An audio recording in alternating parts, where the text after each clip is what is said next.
Рождество – это особенный праздник. Все мы ждем в этот день какого-то чуда, и порой оно действительно случается. 24 декабря, в канун католического Рождества, в семье Германсторфер ждали пополнения. Старших братьев Остина и Канина с собой в больницу не брали, но они тоже ждали появления на свет их братика. Отец семейства Майк присутствовал на родах, чтобы поддержать свою супругу Трейси. Ничего не предвещало беды, когда начались схватки, опытная мать мужественно их переносила. Врачи до сих пор не могут понять, почему все приняло такой драматический оборот. Майк почувствовал, что что-то не так, а спустя несколько минут услышал ужасающий звук прибора, который оповещал, что сердце его жены остановилось. Врачи, как могли, старались вернуть Трейси к жизни, но спустя 4 минуты, решив, что женщину уже нельзя спасти, начали бороться за жизнь малыша. Майк ничего не слышал.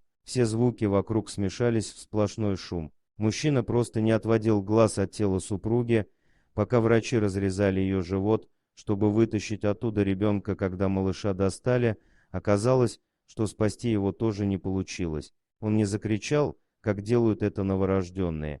Все усилия врачей также оказались напрасными. Они положили тело ребенка на руки отцу, чтобы тот мог с ним попрощаться, но тут случилось нечто непредвиденное. Малыш начал дышать, а потом закричал на весь зал так, чтобы никто не сомневался в том, что он хочет жить. Но это еще не все, врачи уж было хотели накрыть тело Трейси, как внезапно услышали стук ее сердца. Никто не смог объяснить этот феномен, но семье Германсторфер не нужны никакие объяснения. Им достаточно понимать то, что они все вместе, а родившийся тогда малыш подрос и окреп. А на вопрос о том, верят ли они в чудо, семья рассказывает эту историю. Если эта история тронула тебя так же, как нас, обязательно расскажи о ней своим друзьям и знакомым. Все-таки здорово, что иногда в нашей жизни еще случаются чудеса.